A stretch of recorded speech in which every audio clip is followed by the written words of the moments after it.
Well, hello there. I'm Ray, and this is my boy, Cypress. I'm a huge fan of Final Fantasy XIV, which, if you don't know, it's a critically acclaimed MMORPG, currently with a free trial all the way through Realm Reborn, and including the award-winning expansion Heavensward up to level 60 with no restrictions on playtime.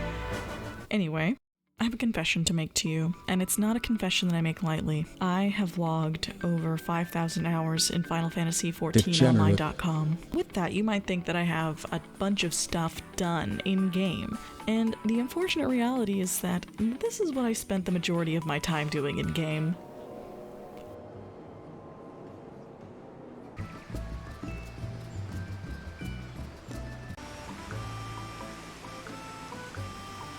So it wasn't really the most productive, unfortunately. But I'm going to attempt to tackle that, because so far what I have is just a scattershot of things that are completed in game and things that are just not. So the first thing we have to address is my leveling situation. This is where we currently are, and it's a little abysmal. I think this is the most shameful part about having so much time logged in the game. It's just that I did not spend much of it leveling other jobs. I mean, we've got a good amount, but there's still a ways to go. And it's time, okay? It's just time. There's a lot of great reasons why you should try to keep up with level cap. There's so many great reasons. But we all know the most important one. Oh look, a ring of slaying. Oh look, a ring of slaying. Oh look, a ring of slaying. Oh look, a ring of casting. Oh look, a ring of slaying. Oh look, a ring of slaying. Oh look, a ring of slaying.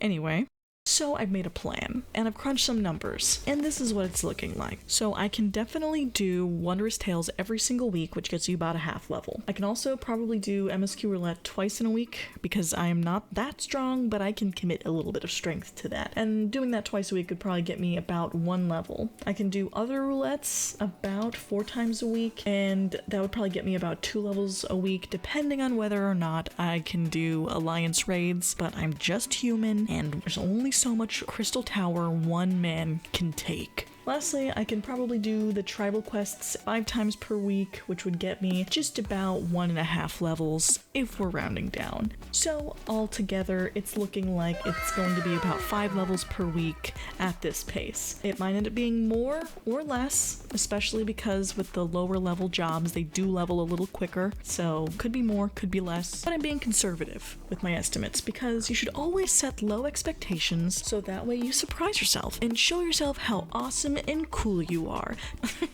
Beyond the scope of these weekly goals, I also have set some larger milestones that I want to hit. The first being to get all my tanks to 90 because I have all the other ones to 90, just have to finish warrior. The second milestone would be to get all healers to 90 because I have astrology to work on. Then after that, it's to get all jobs to level 80. That way I can get my goddamn Amaro mount because it has been far too long and I need that feathery horse boy. After that, it's to get all the jobs to level 90. And that's just for my Disciple of War and Magic jobs. We don't have to talk about the crafters. We'll get back to it, okay? Alright, with all that out of the way, let's look at how the first week went.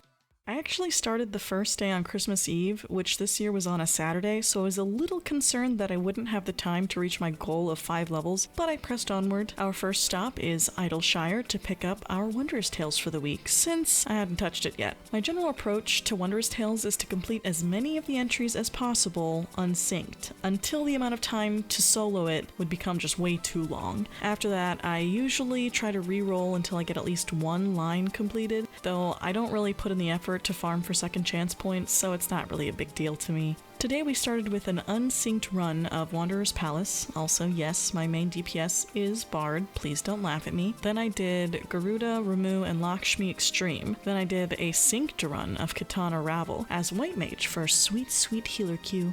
Holy. Holy. Holy. Holy.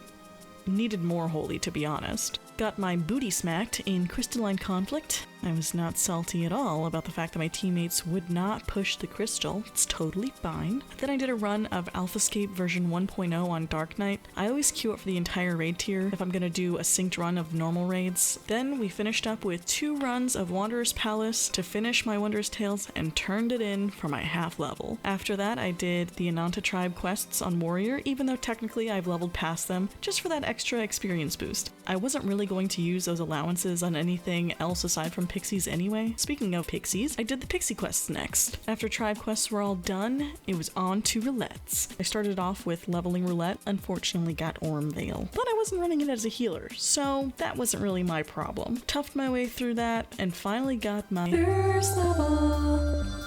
Then queued up for Trials Roulette. It was Titan. I checked my gear after that to make sure it was on par with my level. Spoiler alert, it wasn't. Next, it was time for a normal raid roulette. I tend to start with the quicker roulettes first and decide later if I want to commit to an MSQ or Alliance raid roulette. This time I got Sigmascape version 1.0, which I wasn't mad about. Train.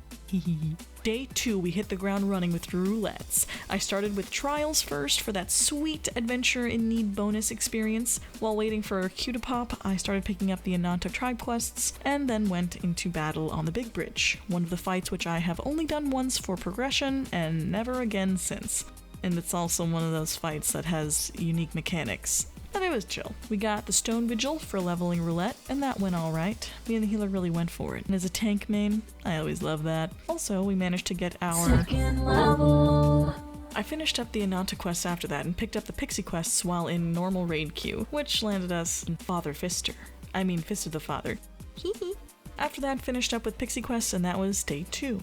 On day 3, a friend joined us for roulettes. Suffering is better when you're together with friends. We got Sohm all for leveling and got our third level. After that, it was Thok for trial and Son of the Fister for normal raid. Then I quickly did the Ananta quests and slowly did the MSQ roulette without friend, unfortunately. But we managed to get our fourth level. Then it was on to the Pixie quests before heading into Alliance raid roulette. Of course we got Crystal Tower raid. Moment of silence for that. The last thing we did for the day was a good old frontline roulette, which got us our fifth level.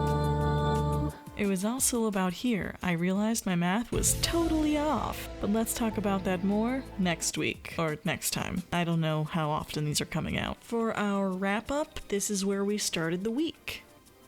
And this is where we're ending up. So far, so good. I did it in 3 days, doing about half of the things that I said. But anyway, we'll be back again to continue onwards with our quest. If you enjoyed the video, please like and subscribe. And if you have thoughts and opinions, you may share them in the comments below. But you do have to be nice to me, or else Daddy Ramu will not be giving you your milkies tonight after dinner. Milky wilky. I hope you have a wonderful rest of your day. I hope you have a wonderful rest of your week, and I hope to see you again soon. Bye!